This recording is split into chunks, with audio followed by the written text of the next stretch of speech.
కన్నుల జారిన కన్నీళ్లు తడిపెను దేవుని పాదాలు, ఇప్పటి నుండి నీ కళ్ళు చూచును దేవుని కార్యాలు.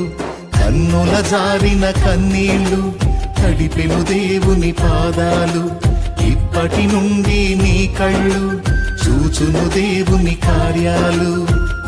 ఉందిలే దీవెనా